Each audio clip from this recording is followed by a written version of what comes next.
Good morning बच्चों। मैं यानी आपको व्याकरण में करा रही थी। व्याकरण में आपका फर्स्ट चैप्टर रचना के आधार पर वाक्य भेद, उसमें से एक पार्ट मैं आपको एक्सप्लेन कर दूँ बच्चों। अगला पार्ट है और अगले पार्ट में मैं आपको उपवाक्य किसे कहते हैं, उपवाक्य के अंग हैं, उपवाक्य के कितने भेद होते हैं, ये सब बताऊंगी। तो चलिए इधर चलते हैं हम। जैसे पहला है आपका रचना के आधार पर वाक्य भेद, आपका चैप्टर नाम। इसके बाद उपवाक्य। अब उपवाक्य किसे कहते हैं तो मैंने आपको उस दिन बताया था, फिर एक बार बता दे रही हूँ। उपवाक्य वह होता है जिसमें अपनी एक मुख्य क्रिया और वाक्य में कर्ता होता है। वाक्य की क्रिया मुख्य होती है, वही उपवाक्य होता है। कोई भी वाक्य बनाने के लिए उपवाक्य का प्रयोग किया जाता है, उपवाक्य ही प्रयोग में लाया जाता है। बच्चों उपवाक्य के तीन भेद हैं, संज्ञा उपवाक्य, विशेषण उपवाक्य और क्रिया विशेषण उपवाक्य। संज्ञा उपवाक्य, विशेषण उपवाक्य और क्रिया विशेषण उपवाक्य।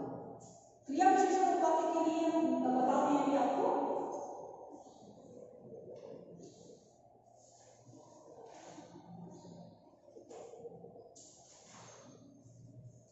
क्रिया विशेषण क्या है बच्चों कि क्रिया विशेषण उपवाक्य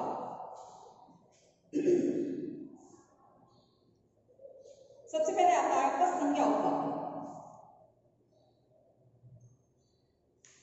संज्ञा उपवाक्य के बाद आता है विशेषण उपवाक्य और फिर उसके बाद आता है क्रिया विशेषण उपवाक्य। और उपवाक्य के दो भेद हैं, मैंने आपको बताया, प्रधान उपवाक्य और आश्रित उपवाक्य।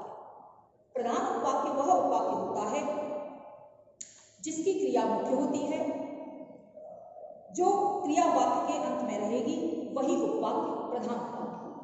यानी वाक्य में जो क्रिया वाक्य के अंत में रहेगी वही प्रधान उपवाक्य होगा। अभी हम यहाँ उपवाक्य बताते हैं, इसके बाद आपको इस उपवाक्य के भेद के बारे में बताएंगे। तो उपवाक्य के बारे में बता दिया मैंने आपको। जैसे एक कोई सेंटेंस है कि छात्र ने कहा, सर मुझे छुट्टी चाहिए, मुझे आज की छुट्टी, मुझे कल की छुट्टी चाहिए। तो छात्र ने कहा, अब छात्र ने कहा और कल की चाहिए छुट्टी। अगर छात्र ने कहा तो हम हटाने कह रहे कल की छुट्टी चाहिए, तो कल की छुट्टी चाहिए की।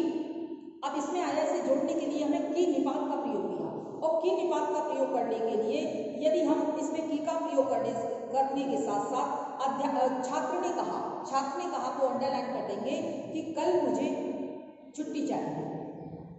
तो छात्र ने कहा ये प्रधान उपवाक्य होगा और छुट्टी चाहिए ये आश्रित उपवाक्य होगा।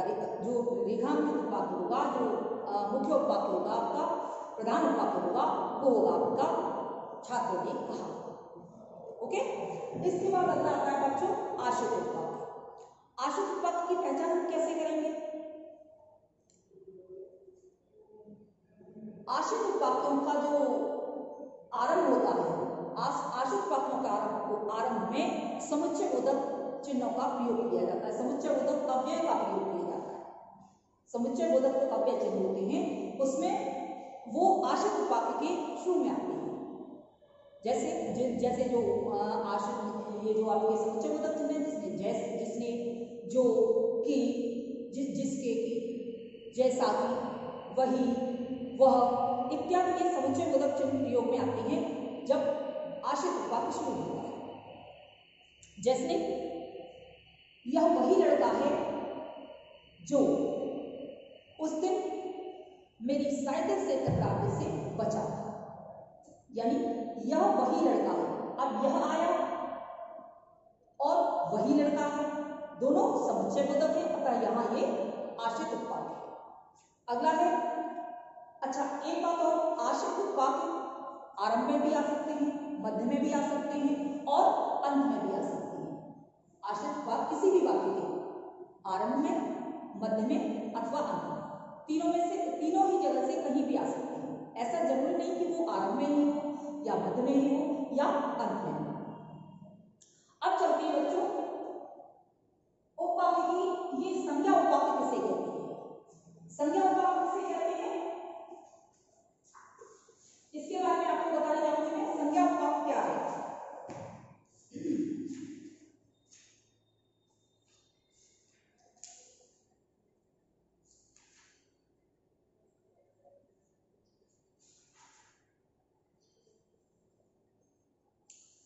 मैंने आपको बता दिए थे ये उपवाक्य बताए थे अभी, संज्ञा उपवाक्य, विशेषण उपवाक्य और क्रिया विशेषण उपवाक्य। जो आश्रित उपवाक्य की तरह, संज्ञा उपवाक्य कौन सा होता है? जो आश्रित उपवाक्य की तरह व्यवहार में लाया जाता है उसे हम संज्ञा उपवाक्य कहते हैं। संज्ञा उपवाक्य में जो प्रयोग होने वाले शब्द हैं उसमें की समुच्चय बोधक का प्रयोग किया जाता है। यानी संज्ञा उपवाक्य होते हैं उनकी पहचान है कि वो की समुच्चय बोधक से आरंभ होती है। जैसे मैं नहीं जानता कि वह कहाँ है, मैंने नहीं सुना कि तुमने क्या कहा। दोनों ही वाक्य संज्ञा उपवाक्य हैं क्योंकि दोनों वाक्यों के बीच में की समुच्चय बोधक का प्रयोग होता है। दोनों उपवाक्य हैं और दोनों उपवाक्य, एक विधान उपवाक्य है दूसरा आश्रित उपवाक्य है, और दोनों को जोड़ने के लिए की का प्रयोग किया गया है, की समुच्चय बोधक का प्रयोग किया गया है, इसलिए यहाँ ये संज्ञा उपवाक्य है। अगला आता है विशेषण उपवाक्य। अब विशेषण उपवाक्य क्या होता है? जो उपवाक्य विशेषण की तरह से व्यवहार में लाए जाते हैं वो विशेषण उपवाक्य होते हैं। जो उपवाक्य विशेषण की तरह से व्यवहार में लाए जाते हैं वो विशेषण उपवाक्य होते हैं। जैसे मैं आपको उदाहरण बोलती हूँ, वह लड़का जो कल रोया था आज नहीं आया। वह लड़का जो कल रोया था आज नहीं आया। वह व्यक्ति जो कल मुझसे टकराया था आज वह मेरे सामने आ गया। तो इन दोनों वाक्यों में जो, वह, जिसने आया है, इसलिए यहां है विशेषण उपवाक्य है। अब जो तीसरा है क्रिया विशेषण उपवाक्य। क्रिया विशेषण उपवाक्य किसे कहते हैं या क्रिया विशेषण उपवाक्य की पहचान क्या होती है? क्रिया विशेषण में है जो उपवाक्य क्रिया विशेषण की तरह से व्यवहार में लाए जाते हैं उन्हें क्रिया विशेषण उपवाक्य कहते हैं। और क्रिया विशेषण में जो पहचान के शब्द हैं वो यद्यपि, जहां, वहां आदि क्रिया विशेषण उपवाक्य के अंतर्गत आते हैं। जैसे उदाहरण है, जब आग लगती है तभी धुआं उठता है, यानी जब अर्थात यहां क्रिया विशेषण उपवाक्य, जब आग लगती है तभी धुआं उठता है। दूसरा है यद्यपि उसे मैं नहीं जानता फिर भी, यद्यपि मैं उसे नहीं जानता फिर भी मैंने उससे बात की। तो यहाँ यद्यपि और फिर भी आया है, इसलिए यहाँ क्रिया विशेषण उपवाक्य है। ओके, अब तीनों उपवाक्य के भेद, संज्ञा उपवाक्य, विशेषण उपवाक्य, क्रिया विशेषण उपवाक्य, फिर उसके बाद प्रधान उपवाक्य, ये दो अंग और हैं, प्रधान उपवाक्य और आश्रित उपवाक्य। प्रधान उपवाक्य मुख्य कर्ता और मुख्य क्रिया होती है, प्रधान उपवाक्य होता है। आश्रित उपवाक्य जैसे मैंने अभी बताया आपको कि आश्रित उपवाक्य किसी दूसरे उपवाक्य पर आश्रित होता है, वो आश्रित उपवाक्य। अब आते हैं बच्चों वाक्य रूपांतरण। वाक्य रूपांतरण किसे कहते हैं? तो वाक्य रूपांतरण का मतलब होता है बच्चों, वाक्य रूपांतरण का मतलब है कि वाक्य रूपांतरण अर्थात वाक्य का परिवर्तन या रचना करना। वाक्य का रूपांतरण, परिवर्तन या रचना करना। जैसे मैंने आपको वाक्य बताए थे, वाक्य के 3 भेद बताए थे रचना के आधार पर, सरल, संयुक्त और विषय। अब इनका रूपांतरण करना अर्थात इनका रूप में परिवर्तन लाना ही वाक्य रूपांतरण कहलाता है। जैसे पहला है साधारण वाक्य से संयुक्त वाक्य, पहला है साधारण वाक्य से संयुक्त वाक्य, दूसरा है साधारण वाक्य से मिश्र वाक्य, थर्ड है संयुक्त वाक्य से साधारण वाक्य, फोर्थ है संयुक्त वाक्य से मिश्र वाक्य, फिफ्थ है मिश्र वाक्य से साधारण वाक्य और नेक्स्ट है मिश्र वाक्य से संयुक्त वाक्य। यानी वाक्य का रचना के आधार पर वाक्य का रूपांतरण हम 6 प्रकार से कर सकते हैं। एक बार फिर देख लीजिए, साधारण वाक्य से संयुक्त वाक्य, साधारण वाक्य से मिश्र वाक्य, संयुक्त वाक्य से साधारण वाक्य, संयुक्त वाक्य से मिश्र वाक्य, मिश्र वाक्य से साधारण वाक्य और मिश्र वाक्य से संयुक्त वाक्य। 6 प्रकार से हम वाक्यों का रूपांतरण कर सकते सकती हैं, अर्थात वाक्य को रूप में परिवर्तन ला सकती हैं, वाक्य को बदल सकती हैं। परिवर्तन कीजिए, बदलिए या रचनाकरण कीजिए, ये सभी वाक्यों के रूप में परिवर्तन करना ही कहलाता है। अब हम चलते हैं सबसे पहले साधारण वाक्य से संयुक्त वाक्य बनाना है। तो साधारण वाक्य से संयुक्त वाक्य बनाने के लिए हम क्या करेंगे? साधारण वाक्य से संयुक्त वाक्य बनाना है। साधारण वाक्य है, जैसे मैं उदाहरण आपको देती हूं कि वह फल खरीदने के लिए बाजार गया। अब इसे हमें साधारण वाक्य से संयुक्त वाक्य बनाना है, तो ये होगा वह उसे फल खरीदने थे इसलिए वह बाजार गया। अगला है बच्चों, सूर्योदय होने पर, साधारण वाक्य है, सूर्योदय होने पर पक्षी बोलने लगे।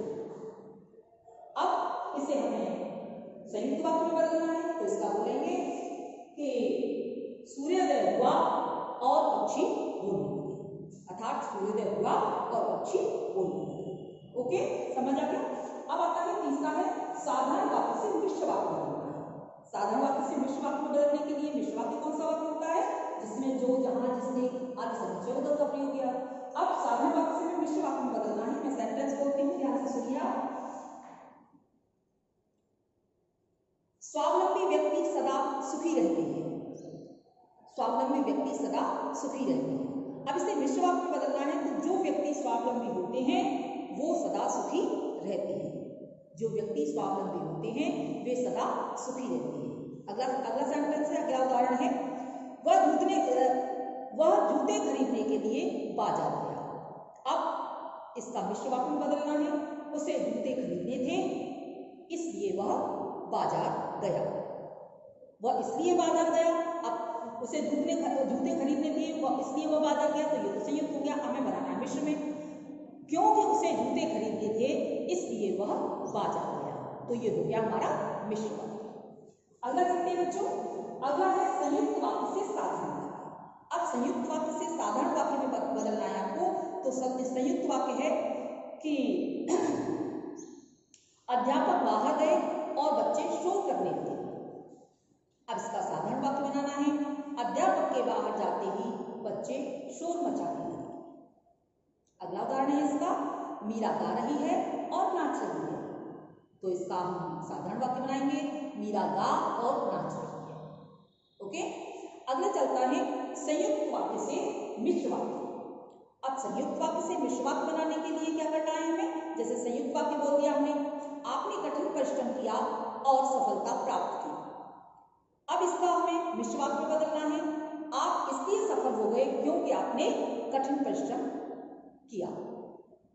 अगला है, रात हुई और आकाश में तारों का मेला लग गया, तो इसका मिश्र वाक्य में करेंगे, आकाश में तारों का मेला लग गया था क्योंकि रात हो गई। अब चलते हैं बच्चों मिश्र वाक्य से साधारण वाक्य। तो मिश्र वाक्य है जैसे, यह वही छात्र है जिसने प्रथम स्थान प्राप्त किया, और साधारण वाक्य में बनाएंगे हम, यह प्रथम स्थान प्राप्त करने वाला छात्र है। अगला है, उसने कहा कि वह बहुत बुद्धिमान है। अब इसका साधारण वाक्य बनाएंगे, तो उसने स्वयं को बुद्धिमान बताया, उसने स्वयं को बहुत बुद्धिमान बताया।